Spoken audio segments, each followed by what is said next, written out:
Yes, sir, mon homme. Là, tabarniche, y a pas personne à soir qui se couche de bonne heure parce que c'est Bleu Cinéma qui joue. C'est à soir, ça se passe. This is wide open. 3, 4 wide. Everybody's changing lanes. Lasag sideways is the leader on the inside. Oh, Ben Rhodes trying to keep them gathered up. Some contact and down around goes Friesen. Will they stay green? Ankrum is around as well. So is Eckes. Oh, the yellow is out. And the caution has come The out. yellow is out. And as who's leading? scored, I have Friesen on my board, but had control of the race when the caution flew, but we'll have to see. Trevor Bayne thought he did. He drove around Lassard going to the checkered. tough break for Friesen. Really tough break. Wow. Christian Eckes as well. And for Rafael Lassard, how big it is, and he has been declared the winner of the 4 of Rafael Lassard, the young Canadian, the 19-year-old from Quebec. From gets Quebec! his first career win, and he does it at Talladega. Muscle Talladega. through there on that restart. Yes, And sir, able to man. Get to the bottom and have those trucks. Premier Québécois à avoir gagné une course de NASCAR. J'ai acheté le shirt. Fait que, comme tout le monde le sait, j'étais un fan fini de sport, de tous les sports qui n'ont pas de bon sens. J'écoute de la moto GP. Il n'y a rien qui m'échappe. Sauf le soccer, c'est du sport de la marde. Ben non, mais Raphaël Lessard a gagné le Talladega en octobre passé. Écoute, c'est en octobre, septembre, en tout cas, je sais plus trop. Ça a l'air d'être en... je sais pas, en tout cas, cet automne, il a gagné. Fait que bravo à Raphaël Lessard pour sa première victoire à Talladega, qui risque pas rien. C'est la plus grosse course de tout le circuit, c'est la plus longue course de tout le circuit NASCAR. C'est la plus rapide, la plus longue. Bravo. Puis récemment, on a appris que il allait courser, il a signé un contrat encore avec je sais plus du Canac encore, je sais plus, mais en tout cas, il va courser l'année prochaine. Fait que bravo au gars de Beauce, j'ai oublié c'est le nom de ton village là, c'est pas Saint-Georges, mais c'est j'ai oublié, mais un gars de Beauce, on les aime de même. On va être là en 2021, mon Raph. Yes, sir. Sur ce, dans un total autre ordre d'idée, on va parler de Christian Metz. Enfin. Christian Metz, ça fait longtemps que je songe à faire un podcast sur ce grand homme que j'estime beaucoup. Regarde-moi, man, Normalize, se fouiller dans le nez, je m'en calisse.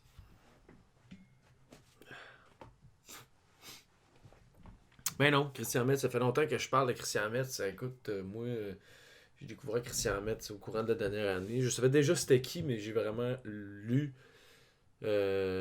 beaucoup de son stock. Là. J'ai pas tout lu, mais j'ai lu pas mal d'affaires. Une grande partie de ses... Une bonne partie. J'ai pas tout lu, là. J'ai pas vraiment lu la majorité. Ben, je sais pas, en tout cas. Il y a une bonne partie assez pour m'intéresser puis à continuer de lire. Puis, je pense pas qu'on le connaisse assez. Metz, je pense que c'est vraiment son rôle dans l'histoire de la théorie, surtout dans la théorie du cinéma, vraiment, vraiment important. Là, on peut dire, excusez mes anglicismes, mais vraiment, Christian Metz a no cap single-handedly changed le game de la théorie filmique pour de vrai. Il y a eu un avant et un après Christian Metz. Ses idées sont fascinantes. Il y a une manière vraiment particulière de comprendre de voir le cinéma, de le comprendre. Hein. Puis Metz, c'est une rupture, en fait, dans l'histoire de la théorie filmique. C'est une rupture avec la critique de Bazin, puis de la critique française des années 40, 30, 50 aussi, là. Qui était qui était une recherche ontologique, en fait. On cherchait à comprendre l'essence du cinéma. Metz, c'est une rupture de la théorie ontologique vers une théorie plus méthodologique. Je vais y revenir plus tard. Mais je dois dire qu'on va pas aller en profondeur avec Metz. Ça va être 2 épisodes, c'est ça. 2 épisodes, là, on va faire le premier épisode. Je vais parler de 2 articles, en fait. Un article pour chaque épisode. Je ne vais pas aller vraiment loin dans ces théories. On ne va pas embarquer dans des affaires trop compliquées. Ça va rester une introduction à Metz. Parce que, je veux dire, je suis pas un expert non plus de Christian Metz. Là. Je veux dire, j'ai pas... ça fait 1 an que je lis Metz, puis que...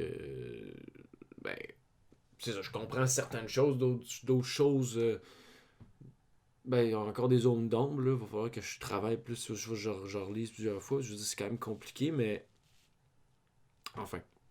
Christian Metz est surtout connu pour son signifiant imaginaire.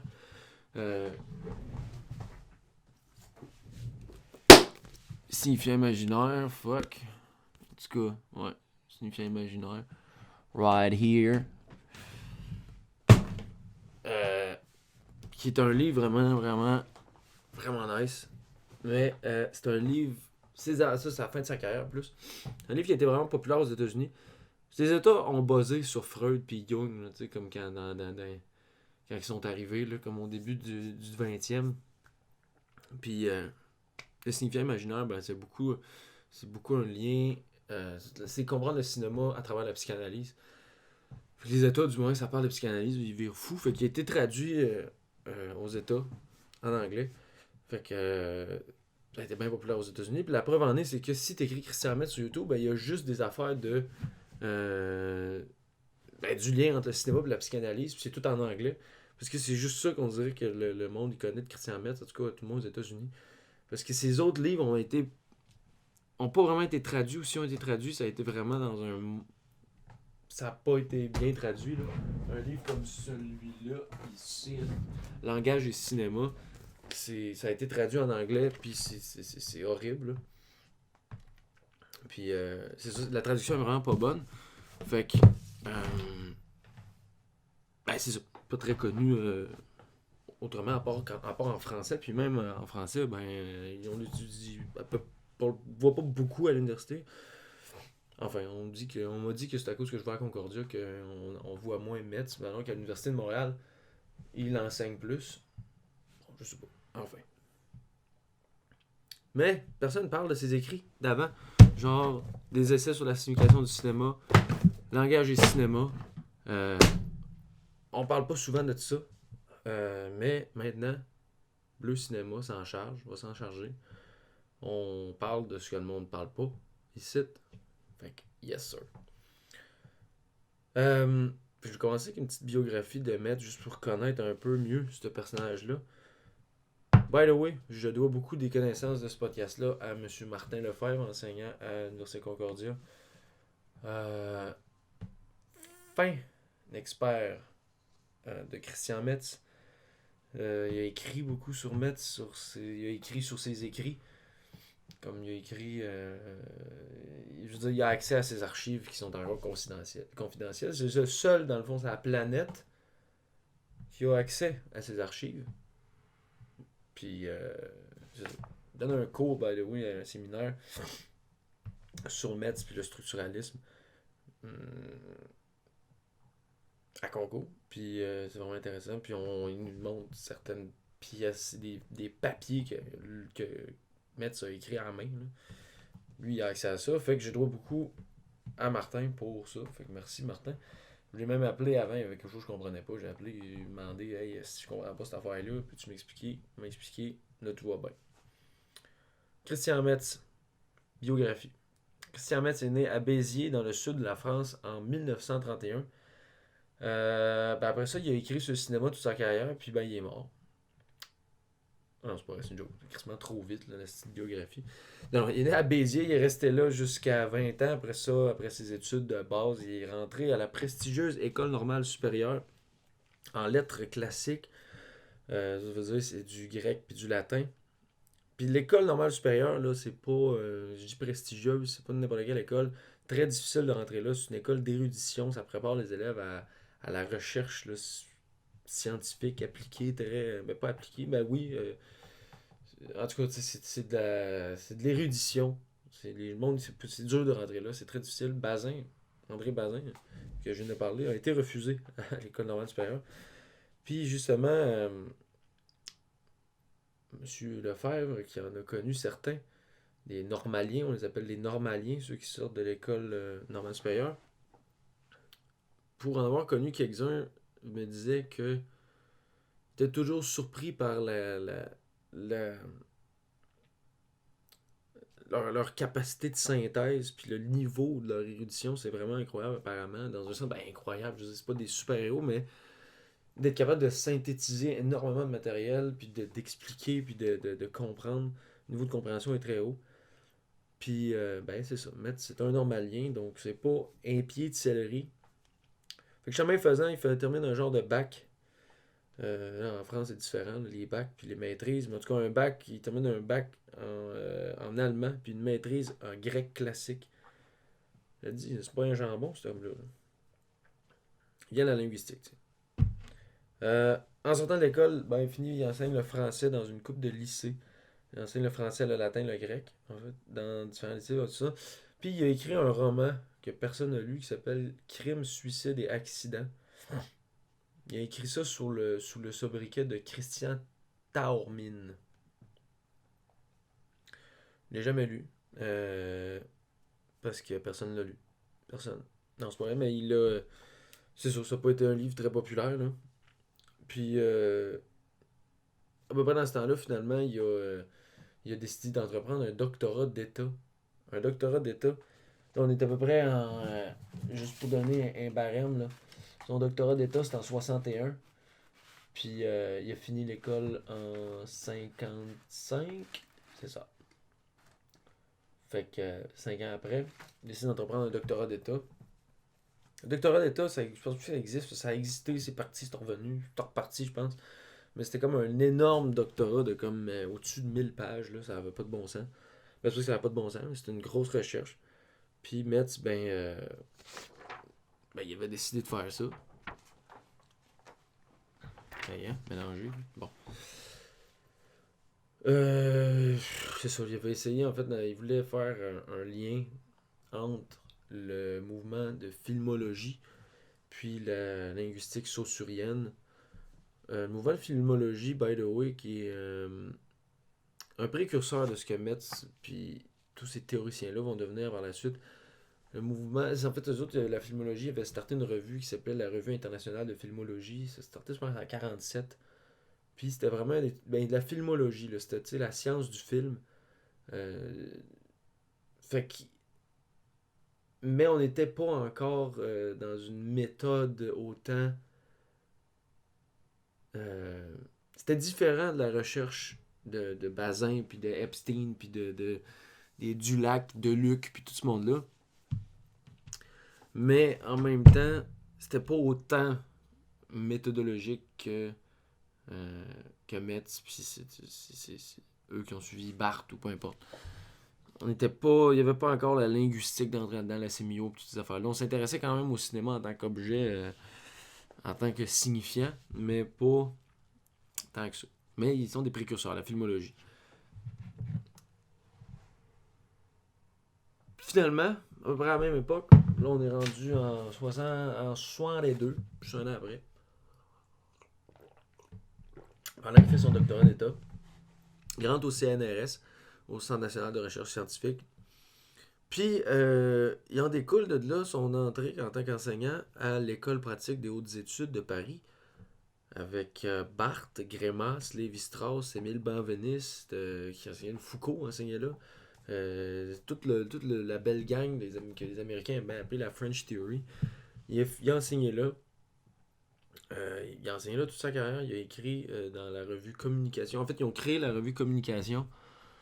J'en ai 2 exemplaires. Ben, c'est des rééditions, mais Communication ici. Puis là,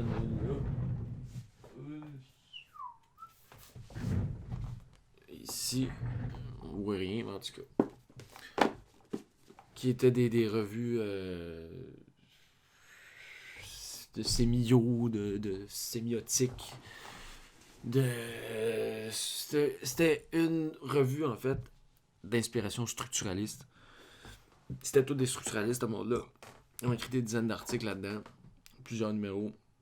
Très intéressant ce qu'il y a là-dedans. Il va aussi écrire pour la revue Ça. Ça aussi, j'en ai un bout. Là, c'est qui est 17. Ça, c'est Monsieur Lefort. Ça, je l'ai même pas ouverte encore. Et ça, c'est. Regarde, c'est lui, Metz. Calisse, c'est qu'on voit rien. Regarde, c'est lui, Metz. C'est moi le beau bonhomme. Hey, c'est ça. Tabarnak, hey. C'est ça que ça a l'air d'un normalien des années 60. Fait qu'il a écrit dans la revue ça. Finalement, il a enseigné toute sa carrière à l'école des hautes études, à l'école pratique des hautes études. Jusqu'en 91, il a pris sa retraite, puis en 93, il s'est tiré une balle dans la tête avec un gun de chasse. Je niaise même pas. C'était pas un chasseur, c'était un dépressif. Toute sa vie, le pauvre, il n'a pas survécu. Fait que, morale de l'histoire, pensez pas trop souvent au cinéma, c'est pas bon pour la tête. Non, mais c'est pas vrai, mais je dirais, ben non, mais c'est ça. Oui, il aura laissé une œuvre vraiment très grande œuvre. Fucking crissement intéressante, puis pertinente. Puis, à mon idée, pas assez enseigné, pas assez montré. Fait je vais essayer de faire mon bout là-dedans. Puis, de ce pas, right off the bat, on va parler de ce premier article que je vais parler qui s'intitule « À propos de l'impression de réalité au cinéma ». En fait, on va parler dans les 2 épisodes que je vais faire sur Metz. C'est la première section de ce livre-là, de Essai sur la signification du cinéma, le tome 1. La première section s'appelle « Approche sémiologique du film ». Je sais pas pourquoi j'ai un accent en français, c'est bizarre. Approche phénoménologique du film. Puis dans cette section-là, il y a 2 articles qui s'intitulent « À propos de l'impression de réalité au cinéma ». Puis remarque pour une phénoménologie du narratif.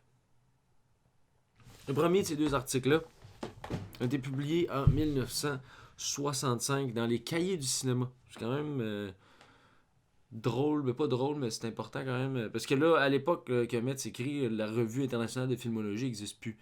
Le mouvement est tombé. Puis il n'y a pas vraiment d'endroit pour écrire sur le cinéma. Mais de cette manière-là, comme Metz, il le fait, il arrive. C'est pour ça à quel point je te dis qu'il a changé le game. C'est parce qu'il y arrivait, puis il y avait personne qui faisait ça. C'est les cahiers du cinéma qui ont... Tu sais, ça n'a aucun rapport. Comme les cahiers, c'est comme si t'envoyais un article scientifique sur de sémiotique à la revue Séquence ou 24 images. Ça n'a pas de bon sens. Mais c'est pour ça n'a pas de bon sens, mais c'est pas du tout leur créneau. Les cahiers font de la critique, t'sais.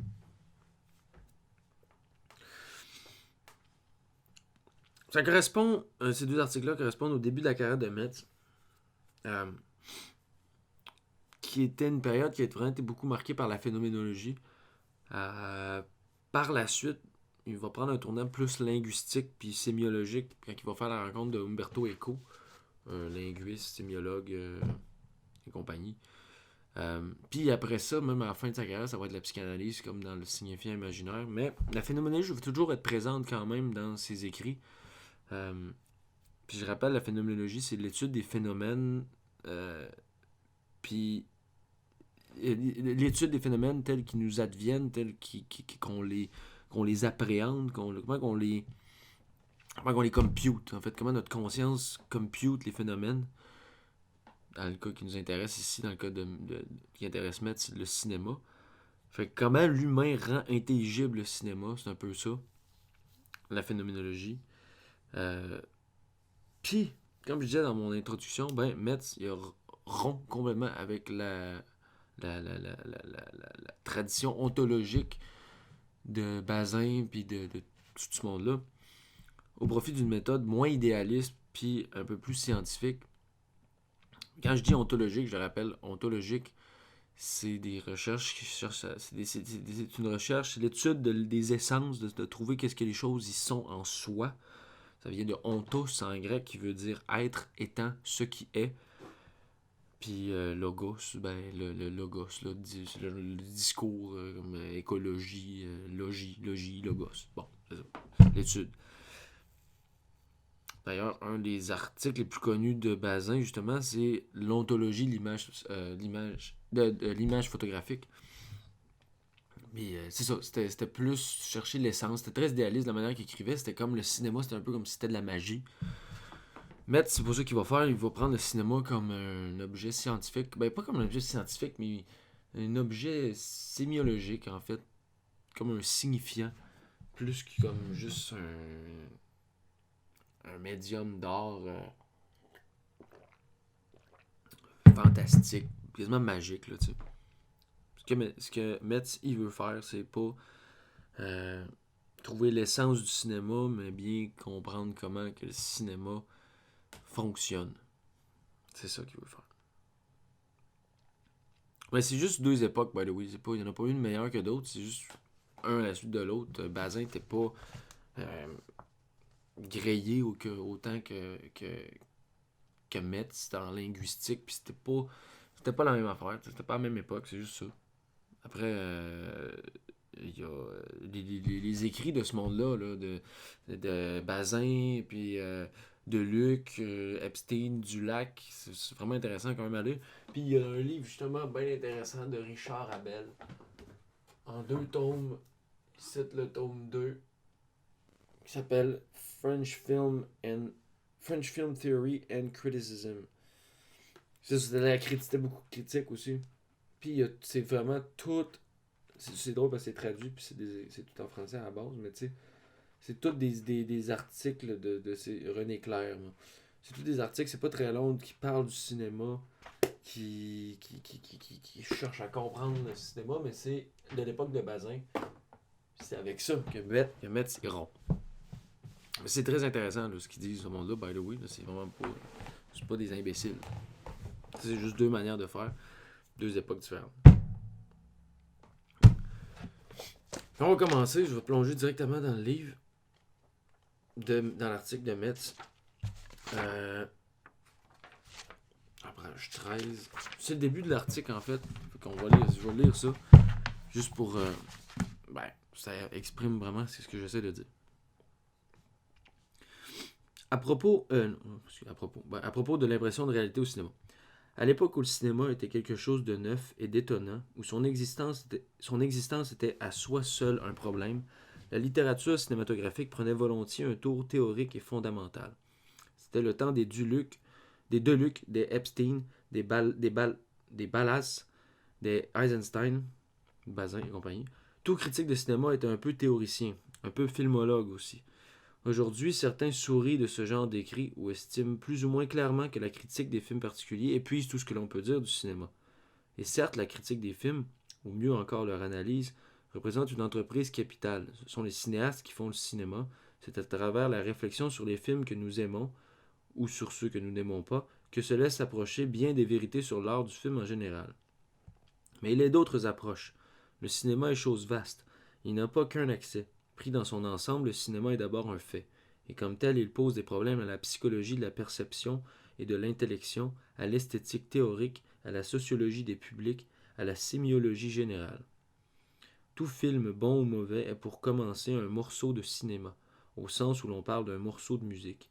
En tant que fait anthropologique, le cinéma présente un certain nombre de contours, de figures et de structures stables qui méritent d'être directement étudiés. Le fait filmique dans sa réalité la plus générale est trop souvent considéré comme allant de soi, et pourtant, il reste tellement de choses à dire.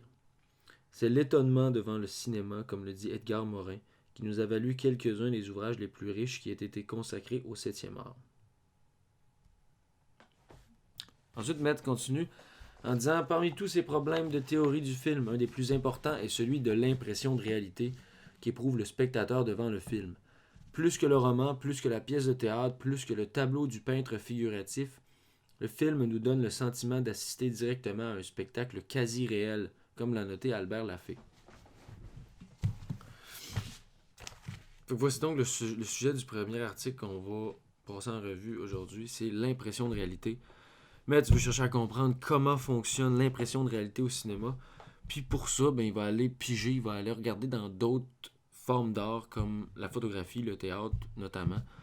C'est ça. Il parlait de peinture aussi. C'est que L'impression de réalité au cinéma est très forte. Pourquoi? Qu'est-ce qui provoque ça? C'est certainement parce qu'il y a une phénoménologie particulière liée au cinéma.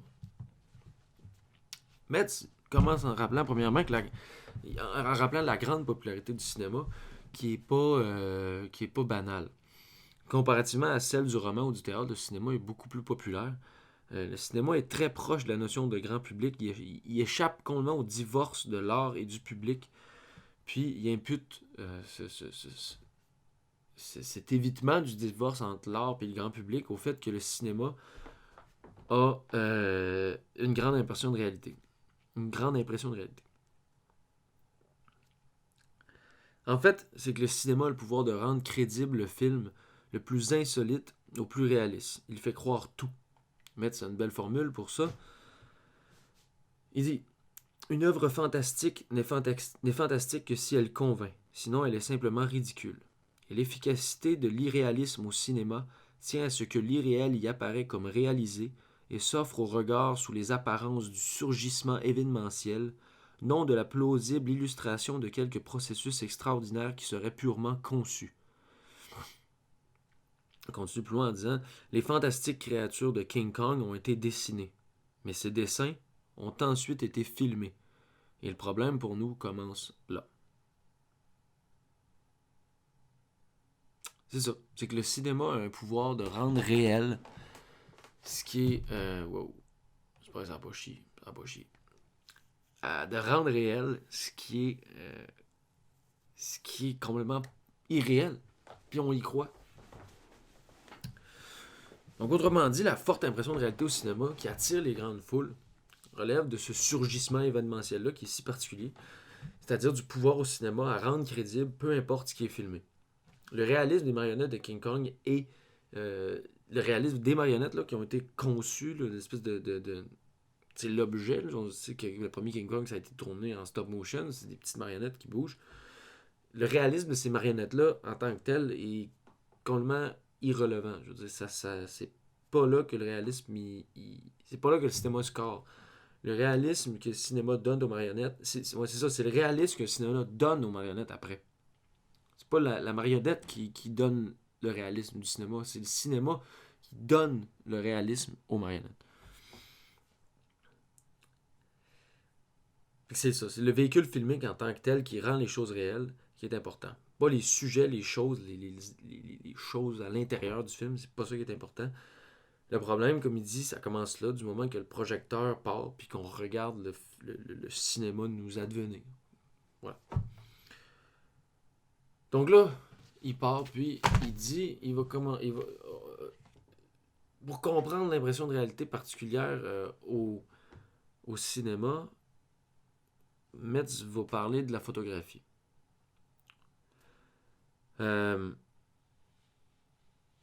Barthes définissait la photographie comme un avoir été là.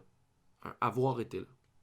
Ou comme je disais dans un des derniers épisodes de Bleu Cinéma, épisode 23, je pense, sur la chambre claire, Barthes disait que c'est un ça a été. C'était le noème de la photographie, c'est ça a été. La photographie fonctionne comme ça. C'est avoir été là. Donc ça montre, la photo, on regarde une photo, ça montre un ici et autrefois. Par exemple, là, une photo. Regarde, une photo ici, ça, c'est une photo d'un lac à cette île que j'ai pris. C'est une photo que j'ai pris. Bon. C'est ça qui est paradoxal dans la photographie. C'est que ce qui est paradoxal puis d'irréel dans la photographie, c'est que l'objet, il est là, mais il vient du passé. Quand je regarde la photo, là, je regarde le lac ici. Le lac, là, il est présent à ma conscience en ce moment. Là. Mais son temps ne l'est pas du tout. Il n'est absolument pas en ce moment, le lac. Mais il est là, présent parmi nous.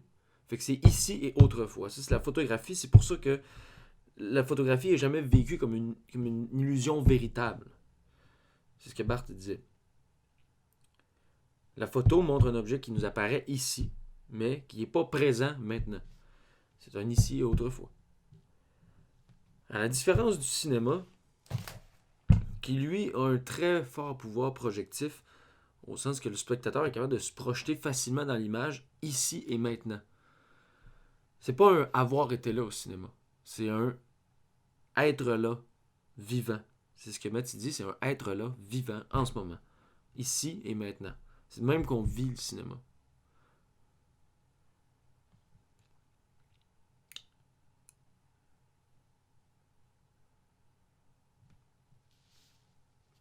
Puis, j'ai un typo ici, là. Excusez-moi.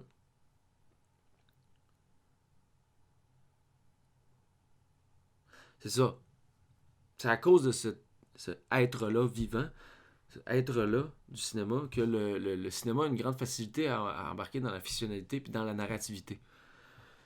Parce que la photographie a beaucoup plus de difficultés à atteindre. La photographie, par exemple, peut être fictive puis narrative. C'est pas ça que je dis. Mais c'est absolument pas vécu de la même manière. Aïe, aïe. C'est absolument pas vécu de la même manière. Quand on regarde une photo, par exemple, un photographe que j'aime bien qui s'appelle Grégory Crutzen fait des photographies. Je vais mettre une photo là, par exemple, juste pour vous montrer. Si vous êtes sur. Si tu écoutes ça en audio, va Google Grégory Crutzen sur Google Images. C'est de la photographie qui est narrative, qui est fictive et narrative. Mais on ne participe pas à la photographie de Crutzen de la même manière que si on avait un film de Crutzen. Si une photographie de Crutzen avait été mise en film, ce serait pas du tout, notre réception changerait complètement. La différence entre une photographie de Crutzen, par exemple, puis un hypothétique film de lui aussi, tient à une différence. C'est qu'il y a du mouvement. C'est le facteur le plus important, puis qui différencie le plus une photographie fixe, puis une image en mouvement, qui est le cinéma. L'impression... C'est ça. Bon, en lien avec le mouvement, l'impression de réalité... On revient un peu, là. L'impression de réalité est paramétrée par deux facteurs. C'est la ressemblance de l'objet représenté avec l'objet en soi, puis le niveau de perception, c'est-à-dire à quel point la perception de l'objet représenté est réalisée et rendue réelle, à quel point nous, on participe, notre perception est forte. Donc l'impression de réalité est gérée par ces deux paramètres-là, la ressemblance avec l'objet, puis notre niveau de perception. Puis la forte impression de réalité au cinéma tient au fait que le mouvement donne une forte ressemblance avec l'objet représenté, puis, du coup, provoque un haut niveau de participation, de perception. Le mouvement fait en sorte qu'on perçoit l'objet représenté comme très réel, puis ça lui donne une corporalité. Les deux sont très imbriqués entre les deux. Le mouvement donne une ressemblance, puis le mouvement en soi, le mouvement nous apparaît comme réel. T'sais. C'est pour ça. Puis le mouvement aussi, il tue l'autrefois de la photographie, parce que le mouvement, bien que le cinéma, ce soit des images qui ont été là, le cinéma, c'est quand même une suite d'images, le mouvement actualise les objets anyway. Il les rend réels, il les rend actuels. On va lire une petite quote, une petite citation pour bien comprendre. Parce que là, Metz va plus loin, en disant que, bon, comme je viens de le dire, le mouvement rajoute à la ressemblance de l'objet, puis il augmente le niveau de perception. Mais encore, allons plus loin, Metz dit. La photographie fixe est en quelque sorte la trace d'un spectacle passé, comme le disait André Bazin. On s'attendrait à ce que la photographie animée, c'est-à-dire le cinéma, soit ressentie de façon parallèle comme la trace d'un mouvement passé. En fait, il n'en est rien, car le spectateur perçoit toujours le mouvement comme actuel, même s'il reproduit un mouvement passé. de sorte que la pondération temporelle dont parle Roland Barthes, ça, la pondération temporelle, c'est l'autrefois, c'est ça, cette impression d'un autrefois qui irréalise la visée d'une photographie, cesse de jouer devant le spectacle d'un mouvement. Les objets et les personnages que nous donne à voir le film n'y apparaissent qu'en effigie, mais le mouvement dont ils sont animés n'est pas une effigie de mouvement. Il apparaît réellement. Le mouvement est toujours réel.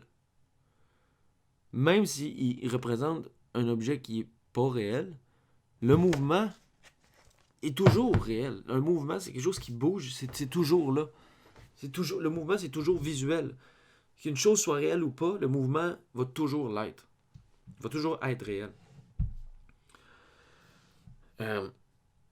Donc, il dit, il ne suffit donc pas de constater que le film est plus vivant ou plus animé que la photographie, ni même que les objets y sont plus corporalisés.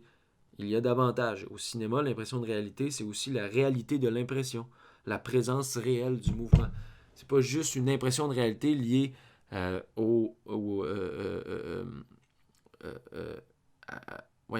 la ressemblance de l'objet puis à un niveau de perception. C'est aussi le fait que c'est pas une impression de réalité uniquement, c'est la réalité de l'impression du mouvement. Il est réellement là, le mouvement.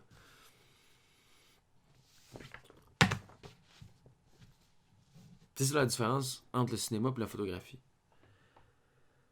Mais tu continues en opposant maintenant le cinéma au théâtre. Parce que si avec la photographie, ce qui fait en sorte qu'il n'y ait pas une forte impression de réalité, c'est l'absence de mouvement, qu'en est-il alors du théâtre, qui lui est un art de représentation avec un mouvement dans l'ici et le maintenant?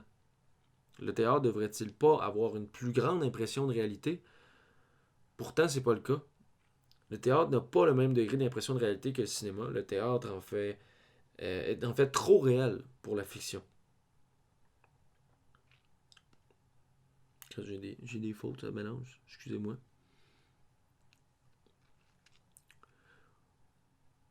Bon, c'est ça. Pourtant, c'est pas le cas. Le théâtre n'a pas le même degré d'impression de réalité que le cinéma. On ne croit pas autant au théâtre qu'on croit au cinéma.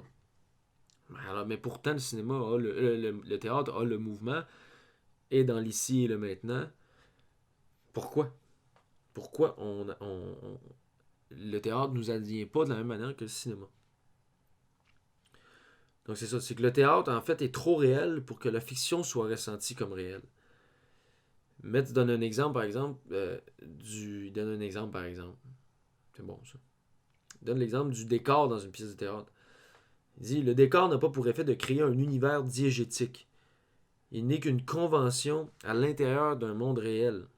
En fait, du monde réel. On pourrait ajouter dans la même perspective que ce qu'on appelle fiction au cinéma, c'est la diégèse, alors qu'au théâtre, la fiction n'est telle qu'au sens de convention, et au même titre qu'il y a des fictions dans la vie de tous les jours, comme les conventions de la politesse ou les discours officiels. Là, je rappelle juste un peu la notion de diégèse. Je veux dire, pour quelqu'un qui ne sait pas c'est quoi le mot diégèse, au cinéma, il appelle le mot diégèse, c'est l'univers du film, le monde du film à part du monde réel, c'est le monde dans l'écran, c'est la diégèse. Pour illustrer ça de manière bien simple, on parle par exemple de son intradiégétique puis de son extradiégétique. Un son intradiégétique, par exemple, c'est la voix des personnages, les bruits ambiants, l'ambiance d'arrière-plan. Alors qu'un son extradiégétique, ce serait par exemple la musique ou la voix d'un narrateur omniscient qui parle, une espèce de voix de Dieu.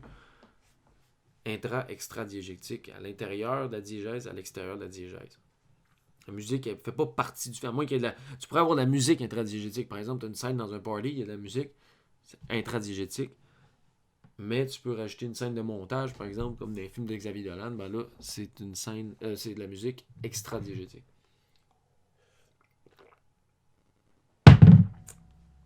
Donc au théâtre, il n'y a pas de diégèse, à l'instar de la diégèse qui est présente au cinéma. La diégèse au théâtre est trop réelle pour être ressentie comme réelle, dans le fond. C'est ça qui est bizarre. Au cinéma, c'est justement pas trop réel pour qu'on soit capable de la ressentir comme un monde à part puis distinct. Mais tu dis, c'est parce que le monde, notre monde réel à nous autres, n'interfère pas avec la fiction pour venir constamment démentir ses prétentions à se constituer en monde. Comme il arrive au théâtre, que la diégèse des films peut provoquer cette étrange et fameuse impression de réalité que nous essayons de comprendre. C'est parce qu'il y a une ségrégation des espaces au cinéma. Il y a un monde qui est bien différencié au cinéma entre le monde à l'écran puis le monde à nous dans la salle, que notre monde à nous autres ne vient pas interférer avec la fiction de l'écran. On n'a pas accès à ça, tandis qu'au théâtre, si tu veux, tu peux monter sur le stage puis crisser une shot à l'acteur si tu veux. L'acteur, il peut tousser, il peut... Tandis qu'au cinéma, ça n'existe pas, ça.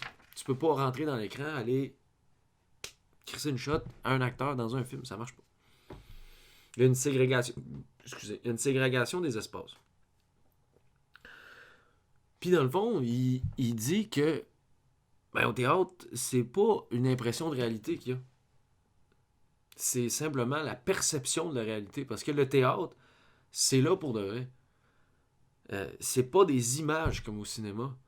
Les images au cinéma, c'est des images mouvantes qui permettent une impression de réalité, une illusion qui est optimale. Puis c'est vraiment comme ça qu'il faut comprendre l'impression de la réalité au cinéma. C'est qu'il y a un point optimum entre le manque de la photographie puis le trop-plein du théâtre. Le cinéma se situe juste entre les deux, que ça soit pas too much, puis ça soit pas too less. Genre, c'est juste parfait. Terminer rapidement, pas rapidement, mais avec une autre citation, avec deux petits bouts de citation. Il va dire... En somme, le secret du cinéma, c'est d'arriver à mettre beaucoup d'indices de réalité dans des images qui, ainsi enrichies, restent néanmoins perçues comme images. Les images pauvres ne nourrissent pas assez l'imaginaire pour qu'ils prennent de la réalité. Inversement, la simulation d'une fable par des moyens aussi riches que le réel, puisque réel, c'est le cas du théâtre par exemple, risque toujours de n'apparaître que comme la trop réelle simulation d'un imaginaire sans réalité.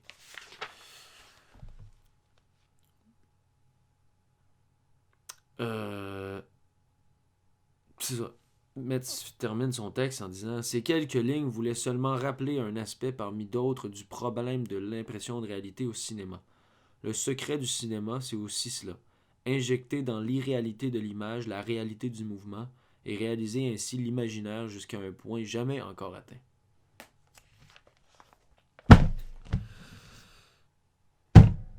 Donc voilà.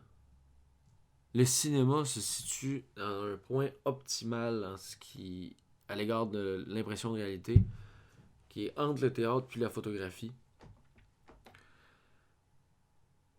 C'est pas...